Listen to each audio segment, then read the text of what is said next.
following podcast is brought to you exclusively by the Rad Rob Radio Network. On this edition of Straight Up 5 without Todd McGill. Again, he's got to work. I'm sorry. You're stuck with me. I will be talking about the recent federal class action lawsuit brought against Lucky Strike Entertainment, alleging that they are a monopoly. We will discuss both sides of that coin. We'll also be talking about the World Series of Bowling. We are leading into the World Championship. We'll take a look at the winners from the PBA50 and the PBA National Tour. And we will also have the Imbecile of the Week. Straight Up 5 without Todd McGill. Just me. Starts now. This is PBA champion Kyle Troop. Hey y'all, Jacob Ledrup here. Hey guys, Chuck Ritchie here, formerly of Bowl TV. Hey guys, this is Ryan Schaefer of track staff at Valley Bowling Center in Waverly, New York. And you're listening to Straight Up 5. Yo, the boys from Straight Up 5. Todd McGill is one of the nicest people I've ever met. But he doesn't have the best hair in the world. I do. Sorry, bud, but you know the deal. Pick it out. Fear the fro, baby.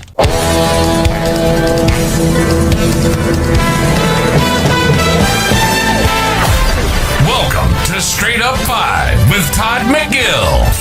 A hard-hitting, cutting-edge look into the world of bowling.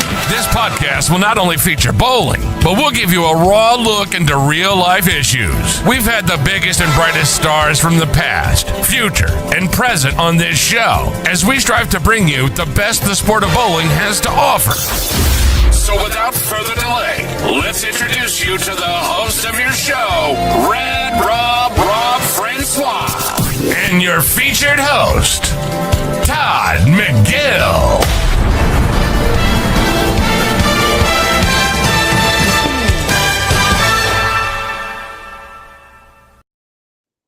Hey guys, welcome back to Straight Up 5 without Todd McGill. I am your host, Rad Rob Francois. Love that chicken from Popeyes. This is episode number 195, 5 episodes away from 200. Nico Pujar's in here. What's going on, brother? You want to I do? I do. Nico says, how the heck can you go by yourself? Tell Todd that Wednesday is for the podcast, not featuring Todd McGill tonight. No, you're absolutely right. Look, I've said this on the show before. Todd is one of the hardest working guys I've ever met. He is the general manager of Gilmore Lanes, just outside of Cincinnati. And he has a lot of leagues tonight and nobody to fill the front desk. Typically Wednesdays are his day off, Nico, but unfortunately, because he is the boss and he is a trooper, he's working tonight. So again, overworking himself to help bowlers and promote the sport of bowling.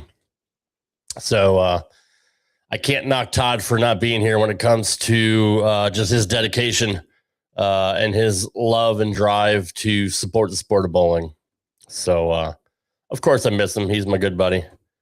But he's here in spirit. I mean, you can bust his balls all you want. He can take it. He's a big guy. But between being the general manager of Gilmore and being the national sales manager for Bowlify, being a dad to his daughter Lainey, and being a wonderful husband, he's got a lot to do. So, unfortunately, it is what it is. But check out that behind me. Right there.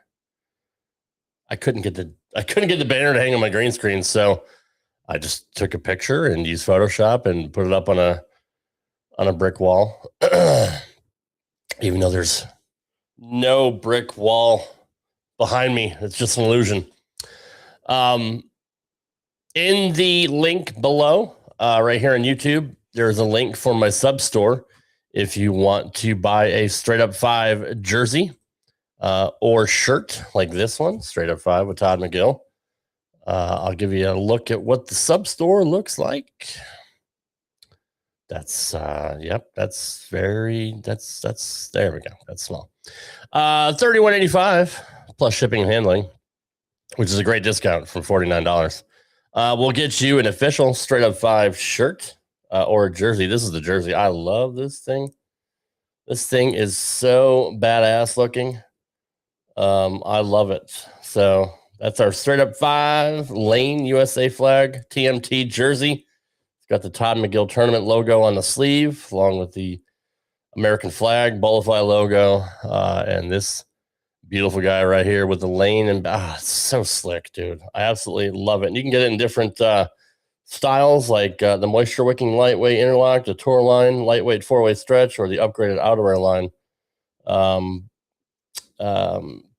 You can also put your name on the back if you wanted for $8.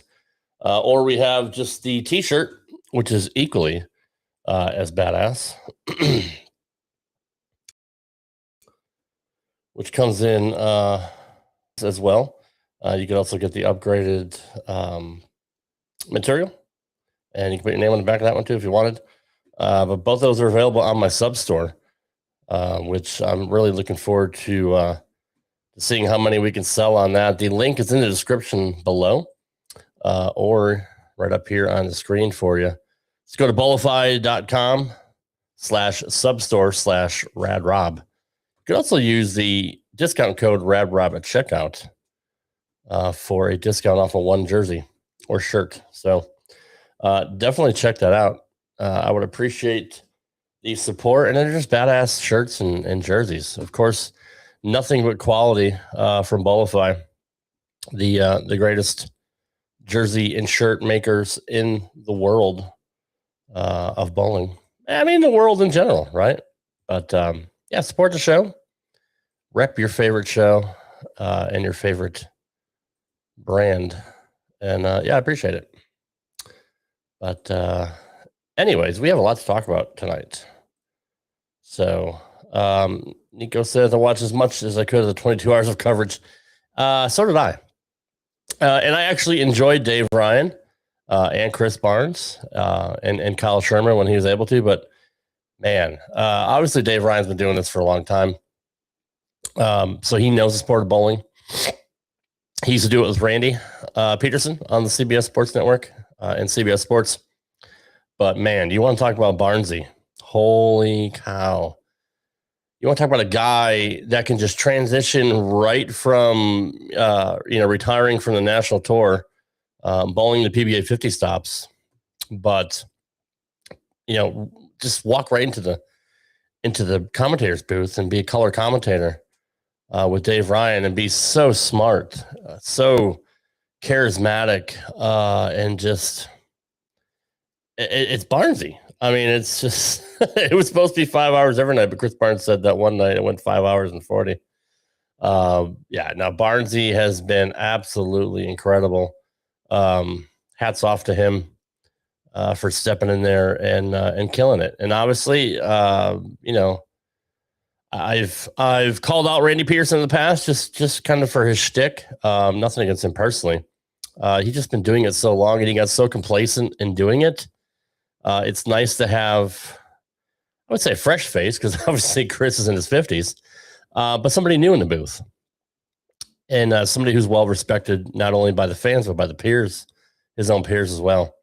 I thought Chris Barnes did fantastic, and I thought Dave Ryan did a great job too. That's a lot of bowling to cover over Saturday, Sunday, Monday, Tuesday, 4 days. They get a break tonight. But before we get to our top story, which is the Lucky Strike lawsuit, I would love to talk about the winners so far in the World Series of Bowling.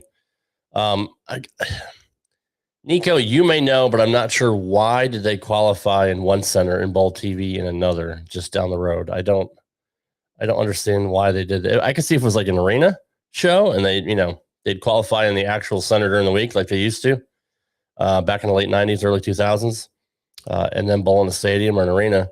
But the fact that they qualified in one center to go bowl on TV in another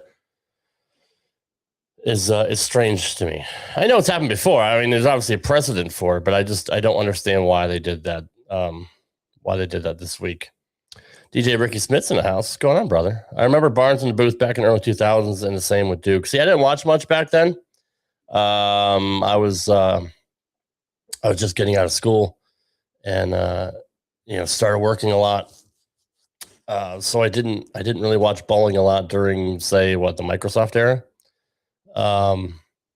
Okay, that's cool. Well, I mean, he's been doing it for a while. I don't know when the last time he did it regularly. So to kind of just jump back into it and do so well, I thought he was phenomenal. He shows a big packet of notes and research production who gave them the 55 people that made the World Series shows on his podcast. Oh, that's pretty awesome. No, that's really cool. So Nico does not know why they bowled in one center, qualified on one and bowled in the other on TV. That's fine. I mean, Nico, I usually give you a lot of credit because you know just about everything. But you're my go-to guy. You're my resident researcher and reporter and statistician. I expect you to have the answers, bro. I do. No, you don't, actually. Wrong button. That's for you. You're taking a pay cut. The same. John Janowitz, friend of the show, friend of mine. JJ ended up hurting his finger, pulling out of the last few games, or pulling himself out of the World Championship, which he would have been on TV for. But instead, he goes on, wins his 10th career PBA 50 title in the Del Ballard Championship. And man, he looked so good, just making that radical spy. Just almost go straight at 5. I mean, literally, just going straight at the pocket. He has such a good touch on the ball. But in the opening match, he faced number 2 seed Bill Rowe, which ironically, Rowe withdrew during the final games of the World Championship as well due to a bicep injury. But JJ took his equipment to the PBA truck and was able to make his finger holes big enough to relieve the pressure on his finger. I texted him yesterday, or I texted him the day he won. He didn't get back to me until yesterday. And I asked him how his finger was, and he's like, at least it's not purple anymore. So I guess that's a good thing. But man, JJ took some time off before the World Series to kind of rest it. And, he missed a couple tournaments, but he's still right up there again, obviously, for Player of the Year.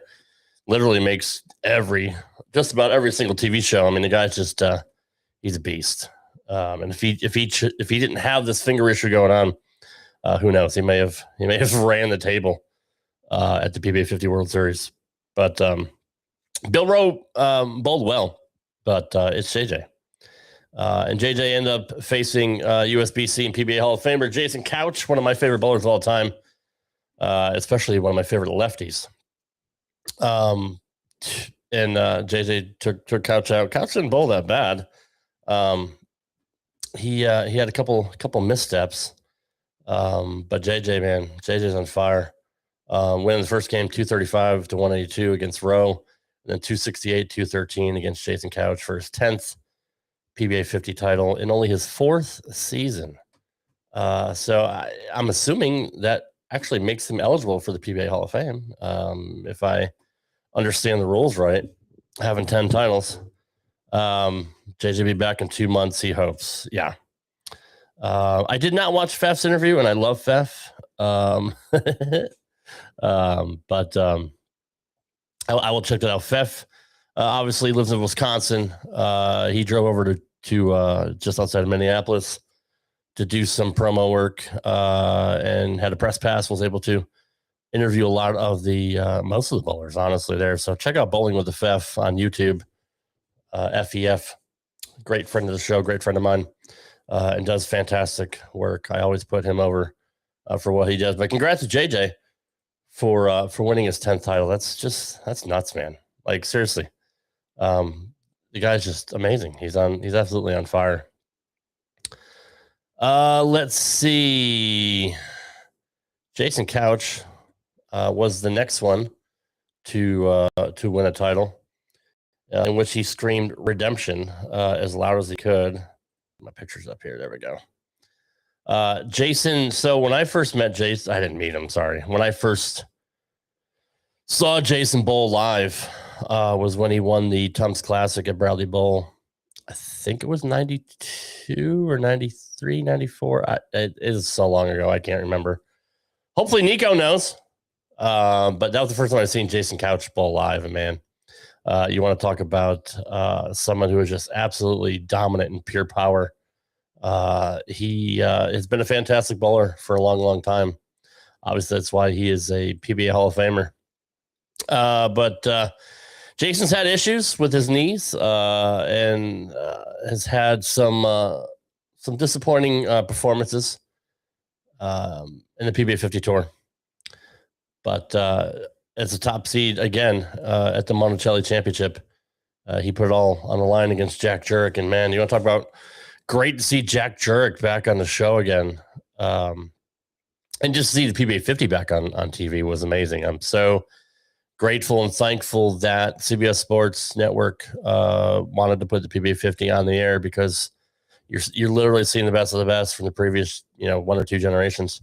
And it was great to see the other JJ, Jack Jurek, bowling for a title again. But no, Couch was he was not going to be denied another chance at a championship.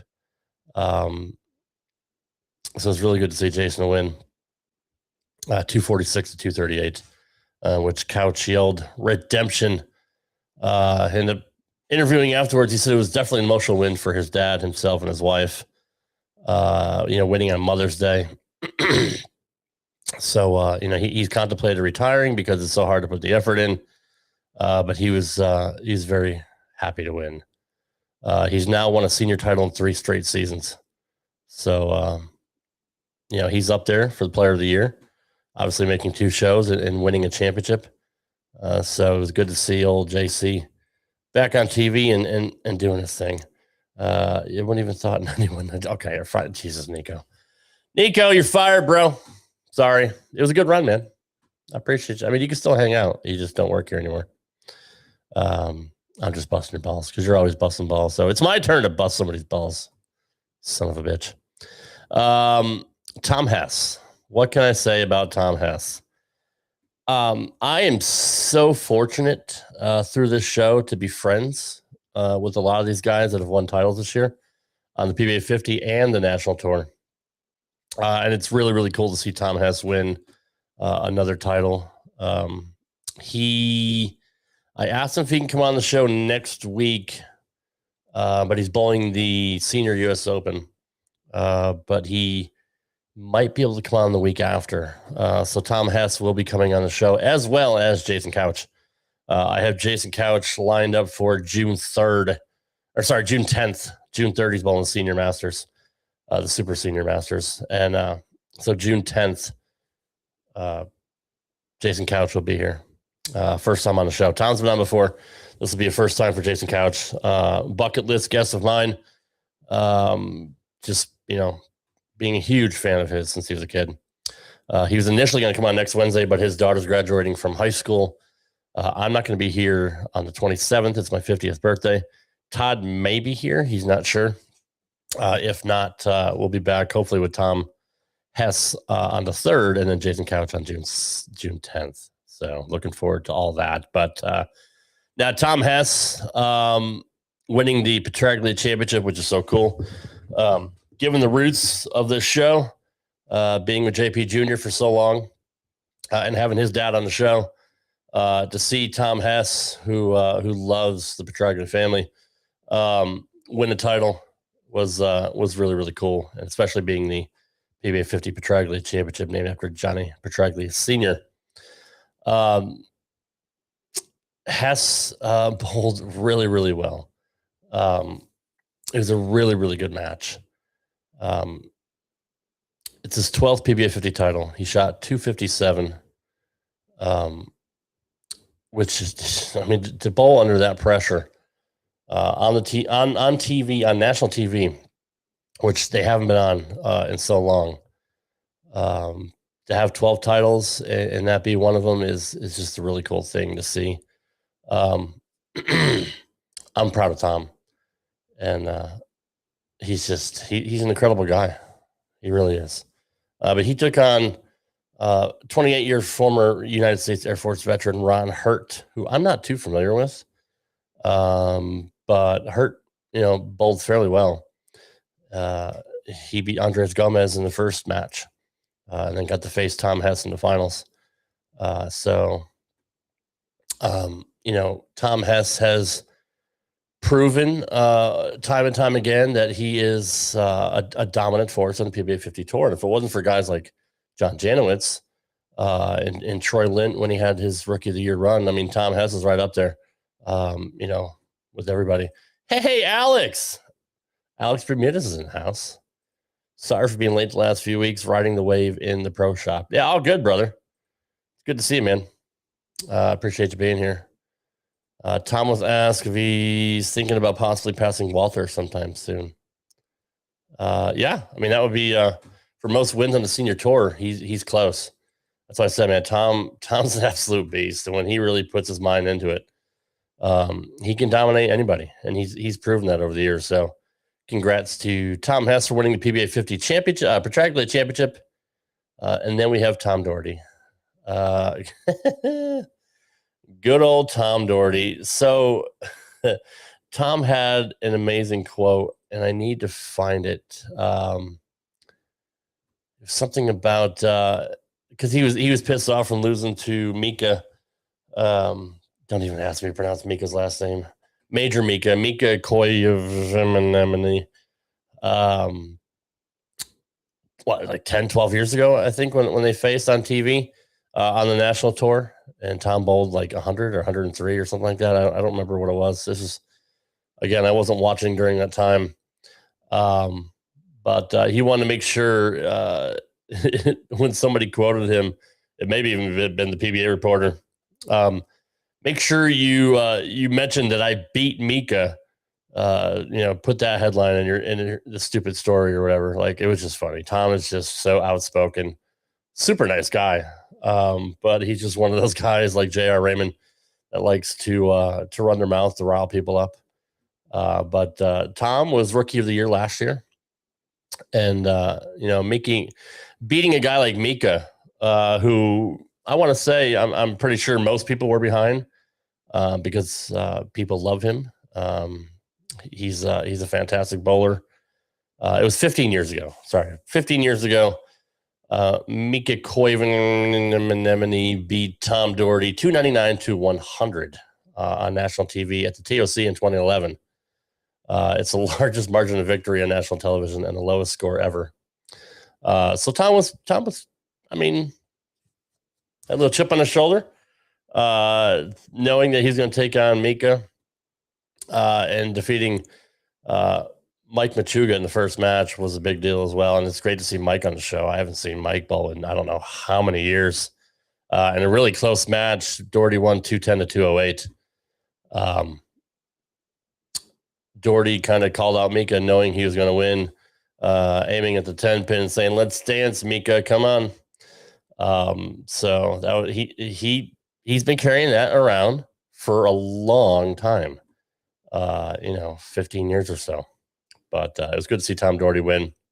Again, Rookie of the Year last year, and now another PBA 50 titleist. Koivuniemen. Okay, sure. Major Mika goes down to Tom Doherty, unfortunately. Moving on to the kids tour, as the older guys like to call it. A lot of people are, I don't want to say upset, but weren't thrilled with the way that the national tour was doing their quarterfinals and semifinals, having two matches at once, primarily for each animal championship, which was a lot to follow, and took a long time. But I didn't have a problem with it. It was something new, so I didn't have any issues with it. I was able to keep track of the action. I thought it was kind of cool to get to see that many people on TV at once, as opposed to just doing regular match play and then doing a typical 5-man step ladder. Excuse me, I didn't have a problem with it at all. And man, you want to talk about so many stories already. It's pretty amazing. Let's just say that. Starting off with the cheetah on Saturday night. You want to talk about somebody who is super, super popular. If I can find his picture here. There's Packy. Packy Hanrahan from the House Bowling on YouTube took home the Cheetah Championship. And, he's a crowd favorite. A lot of people love him. He averaged 263 in the 5 games that he bowled on TV, defeating Chase Nadu, friend of mine, Zachary Tackett, EJ's brother, Chris Prather, and Matt Sanders. Packy is one of those guys who has all the talent in the world and has all the abilities to be a major player on the PBA tour, and is still young enough to dominate. I mean, let's remember that EJ was not always the man. EJ was always a great bowler, but until like the last, I would say 6 to 8 years, he's really shown his true dominance. But EJ's been on tour for a long time. People seem to forget about that. Packy, we used to see him in Nutmeg Legs in Connecticut back in the day. That's true. Yep, Packy is a Southern Connecticut native. It's not EJ's brother? I'm sorry. I did not know that. Zach, really? So there's 2 Zach Tacketts. One is EJ's brother and one's not. That wasn't okay. Never mind. I think that's the guy who's left-handed. Okay. Well, excuse me for getting 2 Zach Tacketts confused. That's retarded. All right. So it was Zachary Tackett. That's how you disseminate between the 2. Zachary Tackett, no relation to EJ at all. Zach Tackett is EJ's brother. My bad, y'all. I'm almost 50. Just give me credit. But anyway, Packy won his 3rd national title, first one on TV. So great to see Patrick Hanrahan get it done on national television. So I'm happy about that. He's a good guy. I've been trying to get him on the show forever. Boog, you need to hook me up, bro. I need my buddy Boog to hook me up with old Packy and Kevin Williams. I might as well just get them all on the show. Bring the whole house in here. But anyways, so Hanrahan wins his 3rd title. Darren Tang, this was kind of a hard one for me to watch, only because I was rooting so hard for Belmo. You got to give Darren his due. Darren absolutely was amazing. Consider the fact that he won a PBA national title with one hand, switched to 2-handed. And I don't even know the story behind it or why he did. And he gets so much hate online for, stuff in the past with pineapples or whatever. I don't know. I never got involved in all that. It will be a house party if we have the entire house on the show. Well, that'll be house party 4, right? Or 3 or 4. Didn't they make like 4 of those movies? It'll be a new house party movie because him and Boog are making movies. So that's what they do. But Darren is getting so much flack and is very disliked from what I hear. But I haven't heard anything bad about him at all.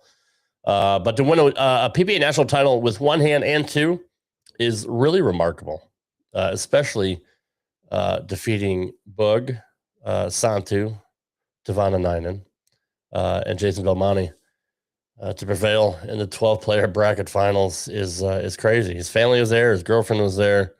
To bowl against, in his opinion, the greatest of all time, in a lot of people's opinions, the GOAT, for his first 2-handed title against the guy that revolutionized the game, bowling 2-handed, and really brought that to the forefront. Even though he wasn't the first, he was the best, and still is the best, record-wise.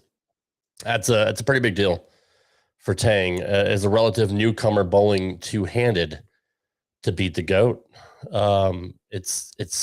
You can't take it away from him. You absolutely cannot take it away from him. So congratulations to Darren Tang. Belmo took it really hard, man. Belmo really, really took it hard. He had a post on Facebook speaking about how hurt he was, how devastated he was. And I had never seen him that kind of lost during the match. He won his previous match fairly handily, and just use the last, I think it was either 9th and 10th or just the 10th kind of to switch balls, play around with it, try to find his line, throw it in 2 different spots to see which one he liked better. Thought he was lined up because he struck on both, and he's so great at changing hand positions and ball speed and making adjustments and moving on the approach and on the lane. It was very strange to see Belmo off that much. Nothing against Darren. I literally thought Belmo was just going to run it. I didn't even think about it. I didn't even think he's going to, Belmo would bowl that bad. But yeah, I mean, he was open and honest on his Facebook page about how much that one hurt because he really, really wanted to win. He's been so hungry to win another title. Yeah, it's been 3 years since he won anything. So, yeah, it's unfortunate. He and Bill won the doubles last year, but no, singles. He hasn't done anything in 3 years, especially on the main stage on CBS Sports where everybody's watching.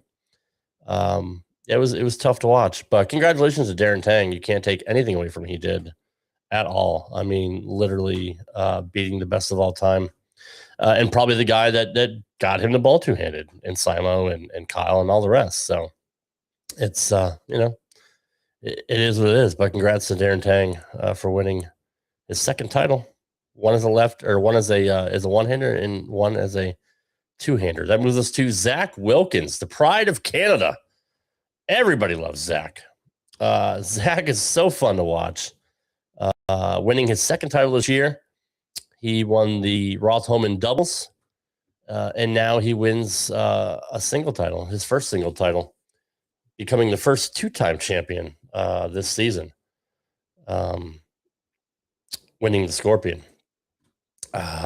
Again, running against so many good bowlers.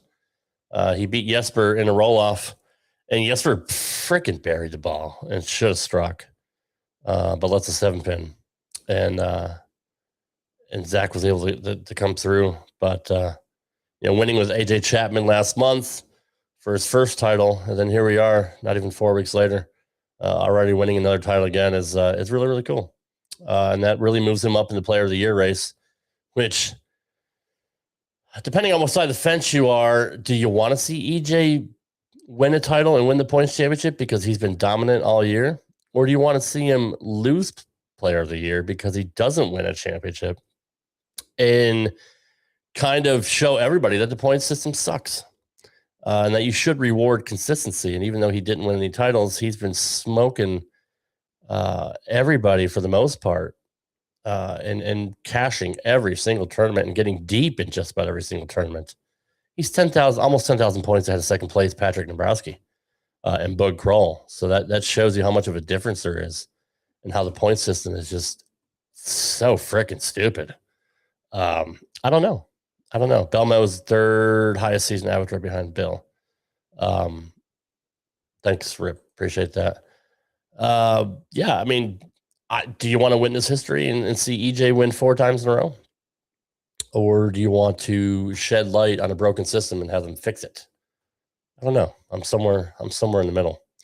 But anyway, congratulations to AJ Chapman for being the first 2-time winner this year, winning the Scorpion Championship, which leads us to one of the most, I don't want to say surprising because the kid is absolutely phenomenal. Amazing guy, amazing intellect. He's so articulate, super nice. Alex Horton, who was on the show just 3-4 weeks ago, winning the tournament champions, and now pulling through for his second title this season, the second 2-time winner, in as many days, winning the PBA Shark Championship.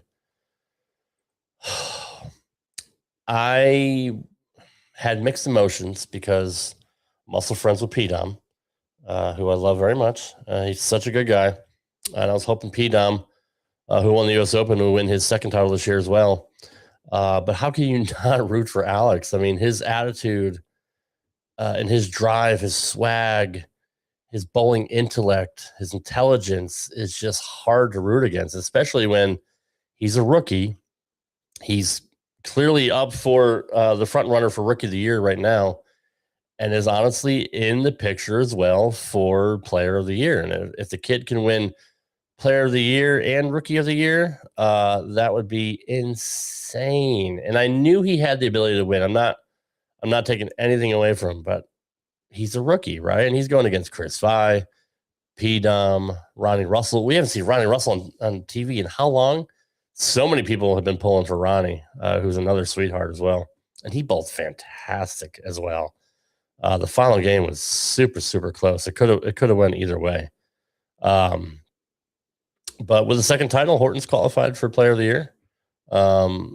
You must win 2 titles or 1 title and finish in the top 10. He's 15th in 15 in points right now.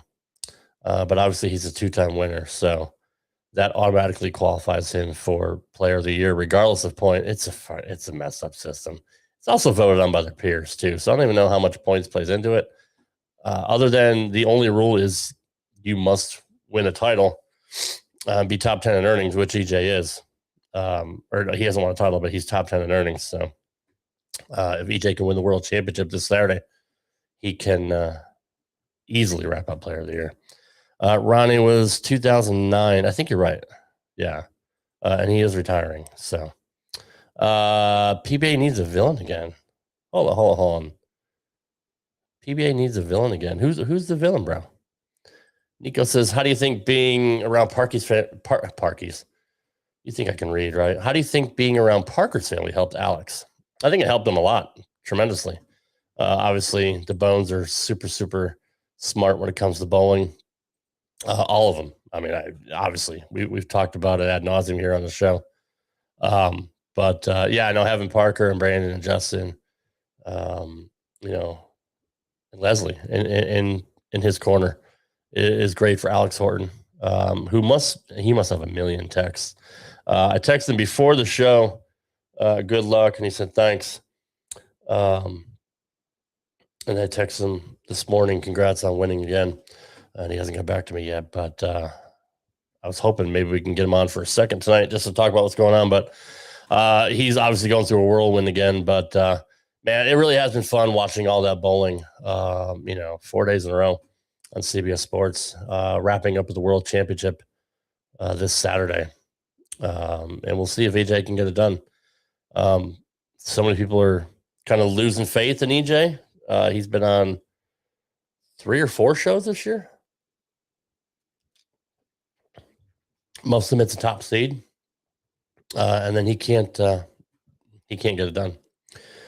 So Pete Weber was a villain, then Sean Rash. Yeah, that's true. No, you're right. Bowling hasn't had a villain for a while. I mean, there could be an argument maybe for Simo, just based on his frustration this year, how vocal he was on TV. Like, he was pissed off when he lost this past weekend because he had to move his ball to a different rack. Every other frame. Just because, and I don't know why they did this. They used 4 lanes, but not equal pairs. So, and they've done that before. I don't know why, but he had to keep moving his ball from one rack to another, and he was frustrated, and that pissed him off. And he's been very vocal on TV about being frustrated, especially making comments during the matches. So, could Simo fall into that villain category? Maybe. I mean, he's a super nice guy, but if people think he's a whiner or a crybaby or upset that he can't win anymore, sure, you're going to have a lot of people that think he's just being a whiner. I just think he's frustrated because we know how great Simo is. And he just, for whatever reason, can't put it together this year. Same with Kyle Troop. Kyle's had a very, very frustrating year. And we've had so many rookies on the shows this year, winning titles. It's hard. It's hard for the established guys, like EJ and Belmo and Simo and Kyle, and so many others, just kind of, not put out the pasture, because obviously they have a lot left in the tank, but get shown up by the young guys. It's hard to do. Just take all the ball returns off the approaches. I mean, yeah, I guess so. Nico says, I can see Anthony being a villain. He cussed after he lost to Gary in the Masters. Yeah, I mean, like I said, he's been very vocal, being mic'd up on the TV shows. which is, obviously it's frustration, but you're also professional and you're supposed to conduct yourself in a professional manner, especially on television with, close to 1 million people watching. And I'm not saying he has to be a role model, but at least be professional on television. Talk about it with the ball rep off camera, talk about it between lane or between commercial breaks or match breaks, or just do it when you get in the car. Shouldn't do it on TV. So yeah, there could be a case made for Anthony Simonson for being the new villain of the PBA. He's kind of rash-ish. I mean, rash, one of the greatest bowlers of all time, as obviously Simo is. He's already qualified for Hall of Fame. Whenever he decides to hang it up, he's the first ballot. So yeah, that's a fair point, Nico. Let's see. Let's move on to, and congratulations to Alex Horton again, man. So happy for him. Such a good kid. It's probably who I'm happiest for the most, just because he's a rookie and so close to my friends, the Bone family. So moving on to our top story, and we will end with the Imbecile of the Week. Come on, New York Times. I was going to pull this up so I can read it, but apparently I got to pay for that. Let's go to Reuters. Bowling alley giant Lucky Strike, who used to be Bowlero, hit with a U.S. class action lawsuit over prices and dominance. A group of bowling patrons has sued Bowlero and AMF Bowling Center's owner, Lucky Strike Entertainment, alleging that the company illegally drove up prices and undercut quality in a drive to dominate the U.S. bowling industry. The proposed class action lawsuit filed in the federal court in Seattle on Wednesday, last week, said Lucky Strike and subsidiaries violated federal antitrust laws and state consumer protection provisions through its strategy of acquiring hundreds of competing bowling centers nationwide. The plaintiffs are 11 bowlers from Washington, California, New York, Illinois, and other states. They are seeking class action status on behalf of at least thousands of other bowlers. Mechanicsville, Virginia-based Lucky Strike, which was formerly known as Bowlero Corp., in a statement on Thursday called the lawsuit, quote, a meritless attempt by a startup plaintiff's firm to generate headlines, end quote. Lucky Strike said the market is competitive and that, quote, we are confident in our conduct, confident in the law, and we will defend this case vigorously and to the fullest, end quote. Attorneys for the consumers did not immediately respond to requests for comment. The bowlers allege Lucky Strike acquired bowling centers across dozens of cities, giving it dominant market shares locally and nationally. Bowlero operates more than 350 bowling centers in North America. It controls about 35% of U.S. bowling revenue, according to the lawsuit. The lawsuit also claims that the consolidation allowed the company to raise prices for lane rentals, shoe rentals, food, and drinks. Hello, inflation? Seriously. While cutting costs by reducing maintenance, staffing, and operating hours. I mean, that's just called trying to make a profit. But Bowlero's dominance, fueled by repeated hedge fund and private equity investment on the road to going public, is the product of its Wall Street engineered unlawful merger-driven playbook, according to the plaintiffs in the lawsuit. The lawsuit also cites Bowlero's 2019 purchase of the PBA, which the plaintiffs say gave it additional leverage over competitors through marketing and tournament access. The PBA organizes professional bowling tours and has media deals with major U.S. broadcasting networks. The plaintiffs asked for unspecified monetary damages. I guess they'll just close their eyes and be like, all right, throw a dart, 15 million, got it. And a court order unwinding certain past acquisitions. They're also seeking to bar Lucky Strike from making additional acquisitions in bowling and related markets.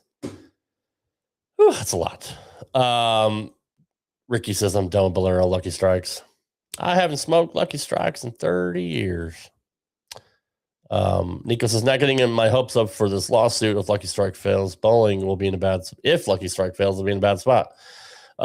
Rip Van Rez says, I've been to 3 or 4 Bowleros and thought they were very, very good. All you could bowl from 6 to close for around $20 and plenty of oil on the lanes. Obviously, it just depends who the GM is, who your staff is, who your landmen are. Every bowling center will be different. Obviously, you can't blame it all on Bowlero. But So Nico's right. If for whatever reason the judge rules in favor of the plaintiffs, who knows how much in damages they'll be able to get from Lucky Strike and Bowlero, but it's not good. It's not good for bowling at all. You have to think of how many centers would have probably went out by the wayside if it wasn't for Bowlero picking them up and keeping them open. That's what a lot of people don't think of. A lot of people think they're just being money hungry because they're primarily a real estate company, picking up all these centers to add to their portfolio. It's not, in my opinion, not for greed, but it's because they want to keep these centers open. And obviously they're a business. They want to make money. They want profitable centers. So they may cut staffing or cut things here and there to try to make a profit because, look, there's not a lot of money in bowling, to be quite honest, not like it used to be. And like Rip Van Red says, having some specials for people to bowl because it's not cheap. Even going to the non-Bowlero owned centers around here in Middle Tennessee, you're paying $20 an hour to bowl, an hour, if not more. That's not including shoe rentals and food and however many people you're with, your wife, your kids, whatever. It's even more money than that. So it's stupid. It's not a great business model. I don't even know if it wasn't for them having other things like laser tag and arcades and stuff like that. I don't think they would stay open. But Ricky says they made a crap load of money closing centers that were in prime real estate areas. They did. I won't say that they haven't done some questionable things, but for the centers that they did keep open, hundreds of them that may have gone out by themselves and couldn't afford to operate anymore, would have sold to somebody else, to put up condos or whatever, or an entertainment center. I mean, it's good that Bowlero was able to keep these centers open. I'm not saying they're all good. I've been hammering on Bowlero ever since the show started. There's a lot of things I don't agree with. Is it a conflict of interest that they own the PBA and all these bowling centers? That's for a judge to decide. I mean, obviously there is a case for that. How far will this go? I don't know. I don't know how much money the plaintiffs have or who's paying for it. If it's pro bono or, if the plaintiffs have money, are they their own, bowling center operators? I don't know. Don't know anybody involved in the lawsuit. But I know that Lucky Strike has a lot of money. So you would think whoever took this case on for the plaintiffs would warn, like, dude, they could just tie you up in litigation for 5-10 years and run you dry. And it won't matter at the end. 10% of bowling centers, about 4,000 in the United States. So the lawsuit alleges that they make up 35% of bowling revenue, whether it be just from the centers themselves or the PBA as well, whatever. I mean, it's all semantics at this point. I'm sure the truth will come out in the wash, during discovery when they have to release all their numbers. But, it's worth keeping an eye on. And I'm still kind of on the side of Nico or Ricky that says, thank God they're, was it Rick? I don't know. No, Nico said bowling would be in a bad spot. It's true. It's true. The fact that they own that many centers, if they had to give some of them back, which is what part of the lawsuit entails, kind of unwinding past purchases and not letting them purchase anymore. Yeah, we could see a lot of bowling centers end up shutting down, which is not good. It's not good for nobody wins. That's why I want to know who the plaintiffs are and what their ulterior motives are, because obviously there's more to it than them thinking that Bowlero is just money hungry, greedy, company that doesn't care about bowling at all. Which, hey, could be the case. I don't know. I don't know the people that work there or people that own the company. But I'm really, really almost like the urethane shit. There's always more than meets the eye. Like, why does Chad Murphy hate urethane so much? Something just irks me about, and has to think there's a money driven circumstances behind that. But this as well. Why would the plaintiffs want to sue Lucky Strike and Bowlero for being a monopoly? Unless they had an axe to grind. It's usually personal. And that will obviously come out during the trial, if there is one, and discovery. So in any event, that leads us to our final segment, which is this week's Imbecile of the Week. It's time for everybody's favorite segment. If you guys don't know how to use a seatbelt, just ring your call button and Tommy will come back there and hit you on the head with a tack hammer. You know, Lloyd, just when I think you couldn't possibly be any dumber. Here's the Imbecile of the Week. Some people are really stupid.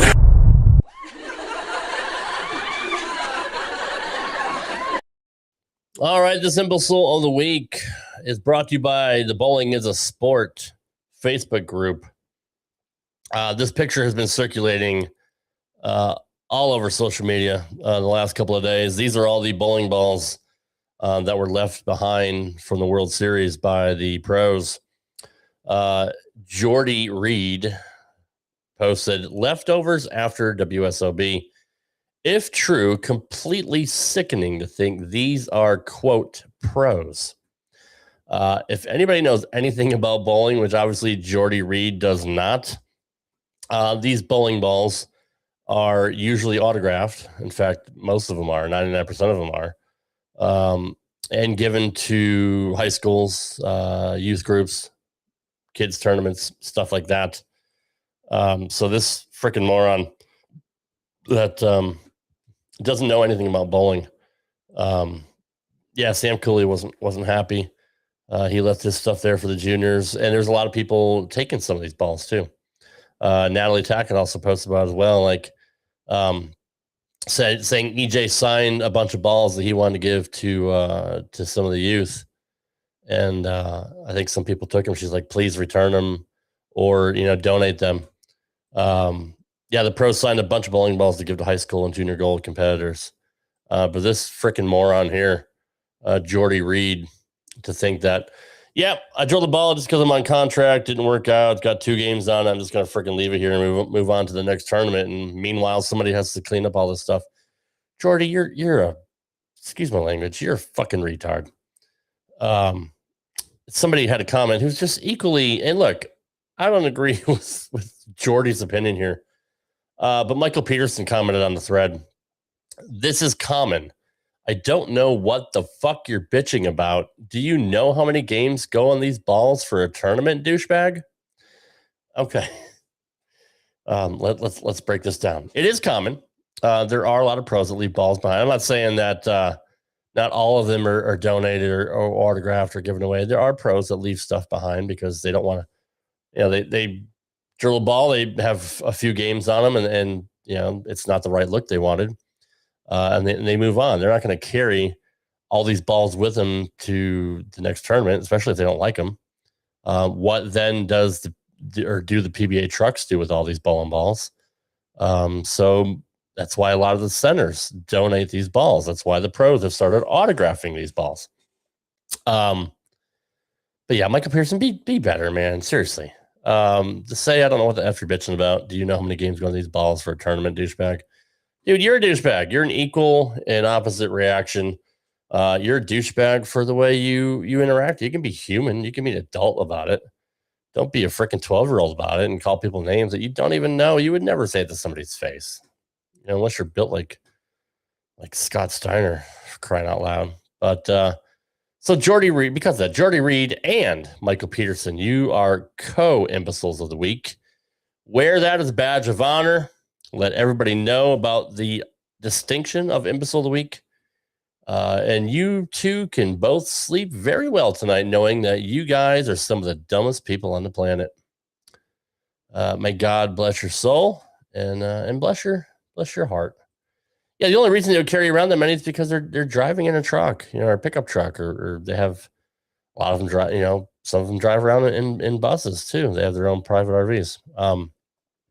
They're not going to carry all these bowling balls around with them. Given the fact that they're on staff and they can drill up whatever they want to see what works out best for them, that's why they get donated. Like, they're not just leaving around to sit there. And there are some people that took them, which is bullshit, unless they had prior permission. But yeah, no, it is what it is. So All right, guys. I just got a text from my wife saying that next week they have a special church service for the seniors graduating our local Franklin Road Christian School, which our niece goes to. She's graduating. So there's a slight chance I might not be here next week, in which Todd will carry on by himself with the guests. We'll see. But I definitely won't be here. I personally won't be here on the 27th of this month because it's my 50th birthday. Going away to Gatlinburg, going out of town with some family. So Todd may be here by himself. We haven't decided that either. But in any event, as I mentioned earlier, we're working on getting Tom Hess for June 3rd. And we got Jason Couch booked for June 10th. So I'm looking forward to that. Ricky, appreciate you as always, guys. I know we didn't have a guest tonight. Todd's not here. And you just listened to me ramble for 57 minutes, which I didn't plan on being that long, but apparently I have a talking ability. I don't know. I don't see it. I don't hear it. I do appreciate you, man. And there's a lot going on. There's a lot of bowling. I see people are kind of bowled out. Typically we have a lively crowd here tonight, but without a guest and anything really major to talk about, we usually get more people that'll watch it later on than watch it live.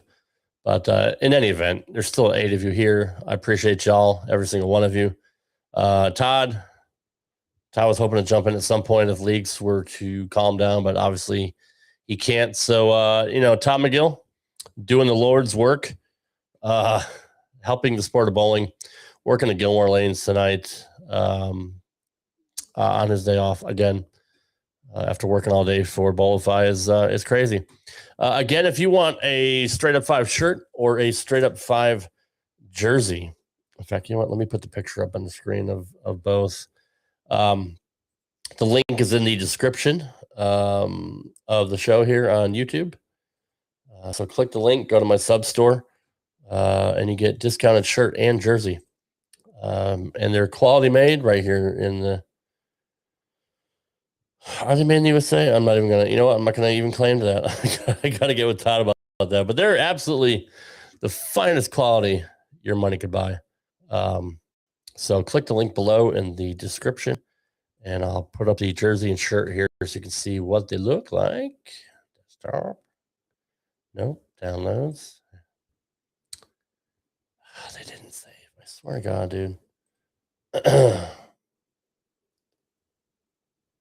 My computer is being a dick. I'll just share my screen for you real quick. That's easier to do that. Bear with me. Here we go. So the official Straight Up 5 shirt and jerseys are available at bowlify.com/ I suck. Let me just put the link for you. Bowlify.com /substore /radrob. So there is the Straight Up 5 solid t-shirt, which is such a good shirt. It's what I'm wearing right now. And then we have our jersey, which, God, it's such a good job. Todd designed this himself. It's really, really, really cool jersey. The Straight Up Lane USA flag jersey for $31.85. You really can't beat that. Again, it's cool stuff. It helps me. It helps Bowlify, and you look good on the lanes. Look at that, man. Got the little lane in the background with the red and yellow lights. Got the TMT logo on the sleeve. Got the American flag on the other, the Bowlify logo right above Todd's smiling face. It's you can put your name on the back. You can upgrade for a different material of the shirt, the tour line, the performance line, and the upgraded outerwear line, plus your sizes. It's just it's cool stuff. So again, bowlify.com, BOWLIFI.com /substore /radrob. We'll take you right to those 2 shirts. And I appreciate it. Appreciate it if you guys help us out. Anyways, Nico, Ricky, you guys are awesome. Alex Bermudez, my buddy. Happy early birthday, Senor. Ask JJ for good eats recommendations. I will do that for sure. And I'll see you guys next week for another edition of Straight Up 5, hopefully with Todd McGill. If not, it is what it is. And we'll see you next time. Appreciate y'all. Take care.